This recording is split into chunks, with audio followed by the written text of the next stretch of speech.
சிவாய நம. அனைவருக்கும் வணக்கம். உமையொரு பாகன் யூடியூப் சேனலுக்கு உங்களை அன்போடு வரவேற்கிறேன். உங்கள் ஆதரவை என்றும் நாடும் உங்கள் லட்சுமி. நம்ம பெரிய புராணத்தில் வர்ற 63 நாயன்மார்களை பற்றி வரிசையை பார்த்துட்டே வரோம். இன்னைக்கு நம்ம பார்க்க போகிற நாயன்மார் மானக்கஞ்சார நாயனார். சுந்தரர் இவரை பற்றி மலைமலிந்த தோல்வள்ளல் மானக்கஞ்சாரன் என்று போற்றி வணங்கி பாடியுள்ளார். இப்படிப்பட்ட சிறப்பு வாய்ந்த நம்மோட மானக்கஞ்சார நாயனார் சோழ நாட்டில் கஞ்சாலூர் என்னும் ஊரில் பிறந்தார். அரசர்க்கு படைத்தலைமை வகிக்கும் உரிமையுடைய ஒரு குடியில் இவர் பிறந்தார். அதனால பெரிய வீரனா இருந்திருக்காரு, பெரிய செல்வந்தராகவும் இருந்திருக்காரு. பெரிய வீரனாவோ செல்வந்தனாவோ இருக்குது பெருசு கிடையாதுங்க. சிறந்த அடியவராக இருந்திருக்காரு. சிவன்பால் மிகுந்த பற்றுடையவராக இருந்திருக்காரு. அதனால சிவனடியார்களுக்கு அன்னமிடுதலை தினந்தோறும் செஞ்சு வந்திருக்காரு. இப்படிப்பட்ட நம்மோட மானக்கஞ்சார நாயனாருக்கு ஒரு குறை இருந்ததுங்க. அது என்ன தெரியுமா? கல்யாணம் ஆகி பல வருஷம் ஆகியும் அவருக்கு குழந்தை இல்லை.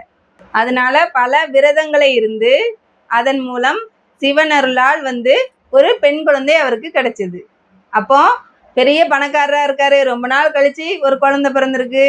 அந்த பிள்ளை எவ்வளோ பாசமாக வளர்ப்பாங்க. ரொம்ப செல்லமாக அன்பு மலையில் அப்படி நீராட்டி சீராட்டி வளர்த்துருக்காங்க. இப்படி வளர்ந்து அந்த பொண்ணு கல்யாண பருவத்துக்கு வந்துருச்சு. அப்போ அவங்க அப்பா என்ன நினச்சிருக்காரு? அவங்க அப்பா யார்? நம்மோட மானக்கஞ்சார நாயனார் என்ன நினச்சிருக்காருன்னா, பொண்ணுக்கு கல்யாணம் பண்ணி வச்சிடணும் அப்படின்னு நினச்சிருக்காரு. எல்லா அப்பாவும் நினைக்கக்கூடியது தானே. சரியான நேரத்தில் கல்யாணம் பண்ணணும்னு நினச்சிருக்காரு. அப்போ வைத்தீஸ்வரன் கோவிலுக்கு பக்கத்தில் பெருமங்கலம் அப்படின்னு ஒரு ஊர்லேருந்து ஒரு 4-5 பெரியவங்க வந்திருக்காங்க. நம்மோட மானக்கஞ்சார நாயனார் வீட்டுக்கு வந்திருக்காங்க. அவங்க வந்தோடனே இவர் அவங்கள வரவேற்று உபசரித்து பால் பழம்லாம் கொடுத்துட்டு, ஐயா என்ன காரணமாக வந்தீங்க அப்படின்னு சொல்லி கேட்டிருக்காரு.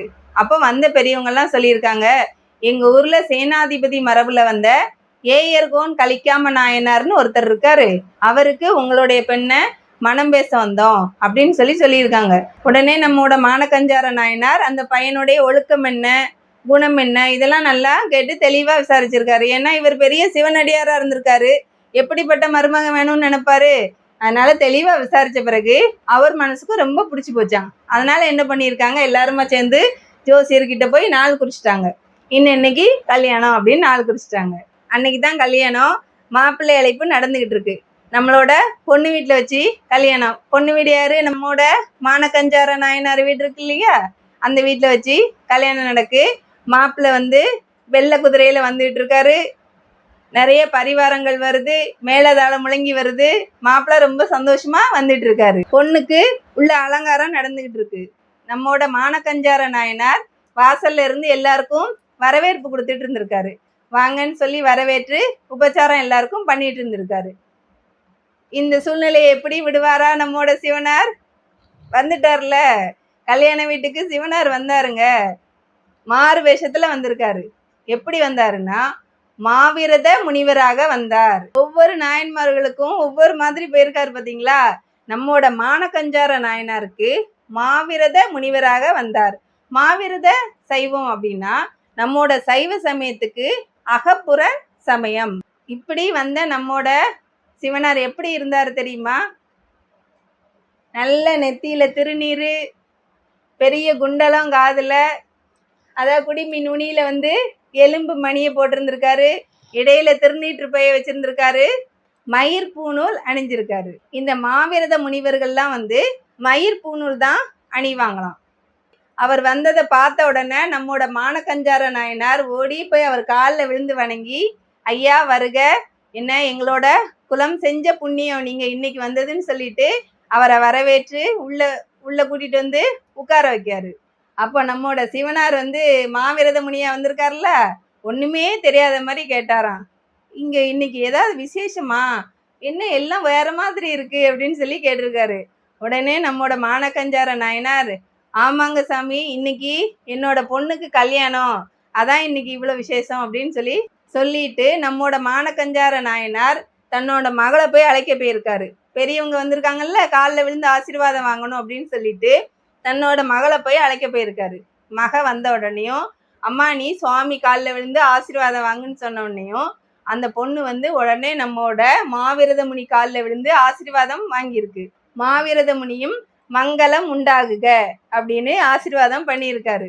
அதுக்கப்புறமா என்ன சொல்லியிருக்காருன்னா, இந்த பொண்ணோட கூந்தல் வந்து நல்லா கரு கருன்னு நீண்டு தழைச்சி வளர்ந்துருக்கு.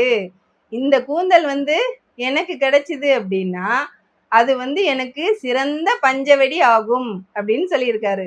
பஞ்சவடினா அந்த மயிர் பூநூல் போடுதார் இல்லையா, அதை தான் அப்படி சொல்லியிருக்காரு. உடனே நம்மோட மானக்கஞ்சார நாயனார் ஒரு நொடி கூட யோசிக்கலையாம். மாப்பிள்ளை வந்துட்டு இருக்காரு, கல்யாணம் நடக்க போகுது, எதையுமே அவர் சிந்திக்கல. ஒரு அடியார் கேட்டுட்டாரு, அதை மறுக்க கூடாது அப்படின்னு சொல்லிட்டு உடனே தன்னுடைய உடைவாள் வச்சிருப்பாரு இல்லையா, அந்த உடைவாளை எடுத்தாரு. அந்த மகளுடைய முடிய அப்படி அறுத்துட்டாரு. சரி, இவர் இப்படி செய்தாரு, அந்த பொண்ணாவது ஏதாவது மறுப்பு சொன்னிச்சா? எதுவுமே சொல்லலை. பெரிய செல்வ செழிப்பான வீட்டில் வளர்ந்த பொண்ணு தானே, மாட்டேன் இதெல்லாம் தர முடியாதுப்பா ஏதாவது சொன்னிச்சான்னா எந்த விதமான மறுப்பும் சொல்லாம உடனே சம்மதம் சொல்லி தன்னோட முடியே கொடுத்துருக்கு. நீங்கெல்லாம் இந்த மாதிரி சூழ்நிலையில நினைக்கலாம், என்ன முடி கொடுக்கறது என்ன பெருசா, எல்லா பிள்ளைங்களும் இப்பெல்லாம் வந்து சின்னதா கட் பண்ணி வச்சுக்கிறாங்க முடிய. அப்படி இந்த சூழ்நிலையை வச்சு நம்ம பார்க்கக்கூடாது. இது இந்த காலம். அந்த காலத்துல எப்படி இருந்தது, விதவை கோலம் பூண்டாதான் முடியெல்லாம் அறுப்பாங்க. அது எல்லாருக்கும் தெரியும்னு நினைக்கிறேன். அப்படிப்பட்ட ஒரு சூழ்நிலையில நம்ம பெண்கள்லாம் என்ன நினைப்போம், முடிதான் நமக்கு அழகு அப்படின்னு நம்ம நினைப்போம் இல்லையா. அந்த பொண்ணுக்கு கல்யாணம், அதை யோசிச்சுதான் அந்த பொண்ணு யோசிக்கல. அவங்க அப்பா யோசிச்சோரா கிடையாது. மாப்பிள்ளை வந்துட்டு இருக்காரு, எதையுமே ரெண்டு பேரும் சிந்திக்காம உடனே அவங்க அப்பா முடிய இருக்கவும் அந்த பிள்ளை சரின்னு சம்மதம் சொல்லி விட்டுருக்கு. இவர் முடியை அறுத்துட்டு கையே பொறுக்க மாட்டுக்கான், அவ்வளோ முடியான் அந்த பொண்ணுக்கு. முடியை அறுத்துட்டு திரும்புதாராம். திரும்பினா நம்மோட மாவிரத முனி அங்கே இருப்பாரா? இருக்க மாட்டாரு. நமக்கு தெரியும் தானே அது. அவரை காணும். என்னடா மாவிரத முனியை காணும்னு தேடும்போது வானத்துல இருந்து ஆசீர்வாதம் பண்ணியிருக்காரு நம்மோட சிவனார் உமையம்மையோடு வந்து. என்ன சொல்லியிருக்காருன்னா, மானக்கஞ்சாரரே, உன்னுடைய அன்பின் திறத்தையும் உன் மகளுடைய பண்பின் திறத்தையும் இந்த உலகுக்கு உணர்த்தவே நான் இந்த சூழ்நிலையில வந்தேன் அப்படின்னு சொல்லி ஆசீர்வாதம் வழங்கிட்டு நம்மோட சிவனார் வந்து மறைஞ்சிட்டாராம். அதுக்கப்புறம் அந்த பொண்ணோட தலையில முன்னைய விட அதிகமா முடி நல்லா தழைச்சி வளர்ந்துருச்சான். இந்த நேரத்துல சரியா நம்மோட ஏயர்கோன் கலிக்காம நாயனார் மாப்பிள்ளை இருக்காருல்ல, அவரு நேரா வீட்டுக்கு வந்துட்டாரு. வந்த உடனே இங்க நடந்த என்ன செய்தி நடந்திருக்கு அப்படின்னு எல்லார் மூலமா கேட்டறியவும் வந்து அவருக்கு ரொம்ப சந்தோஷமா ஆயிருச்சான். என்ன, சிவனார் மெச்சுற அளவுக்கு எனக்கு வரப்போற மனைவி இருக்காளன்னு சொல்லிட்டு ரொம்ப சந்தோஷப்பட்டு அந்த பொண்ணை கல்யாணம் பண்ணிக்கிட்டாராம். நம்மோட மானக்கஞ்சார நாயனார் பல நாள் இந்த பூமியில இருந்து பல அடியார்களுக்கு உதவி புரிந்து அன்னம் பாலித்து என்னென்ன உதவி வேணுமோ அத்தனையும் செஞ்சுட்டு கடைசியில சிவபதம் அடைஞ்சிருக்காரு. இந்த மானக்கஞ்சார நாயனாருடைய வரலாற்றில் இருந்து நம்ம என்ன தெரிஞ்சுக்கணும் அப்படின்னா, அந்த காலத்துல வந்து ஒரு 7-8 பிள்ளையை பெற்று வளர்த்தாங்க.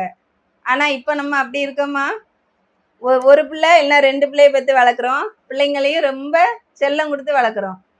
சரி, செல்லம் கொடுத்து வளர்க்கோம், கேட்டதெல்லாம் உடனே வாங்கி கொடுக்கும். இதெல்லாம் செய்யறது கூட பரவாயில்ல. ஆனா பெரியவங்களுக்கு எப்படி மரியாதை கொடுக்கணும் அப்படின்னு சொல்லி கொடுத்து நம்ம வளர்க்கணும். ஒரு நல்ல ஒரு பிறந்த நாள்ல இந்த மாதிரியான ஒரு நேரத்துலனாலும் பெரியவங்க காலில் விழுந்து ஆசி வாங்க சொல்லி நம்மோட குழந்தைகளுக்கு நம்ம பழக்கப்படுத்தணும். பெரியவங்க காலில் விழுந்து ஆசீர்வாதம் வாங்குற பழக்கம் இப்போ கொஞ்சம் கொஞ்சமா குறைஞ்சிட்டு வருது அப்படின்னு நான் நினைக்கிறேன். அதனால வந்து பெரியவங்க காலில் விழுந்து ஆசீர்வாதம் வாங்குற பழக்கத்தை நம்ம சொல்லி கொடுப்போம் அப்படின்னு சொல்லி இன்றைய நாயன்மாரான மானக்கஞ்சார நாயனாரை வணங்கி இந்த உரையை முடிக்கின்றேன். அடுத்த வீடியோல ஒரு நாயன்மார் இருக்காங்க. அவர் வந்து நம்மோட சிவனாருக்கே தினமும் சம்பாரிசி சோறு, செங்கீரை, மாவடு இதெல்லாம் படைச்சி வழிபட்டு வந்தார். அவருடைய வாழ்க்கையில என்னென்ன சோதனைகள்லாம் நடந்தது, அவர் எப்படி சிவபதம் அடைஞ்சாரு அப்படின்னு அடுத்த வீடியோல பார்ப்போம். அவர் யாருன்னு சொல்லட்டுங்களா? அறிவாட்டாய நாயனார். நன்றி, வணக்கம்.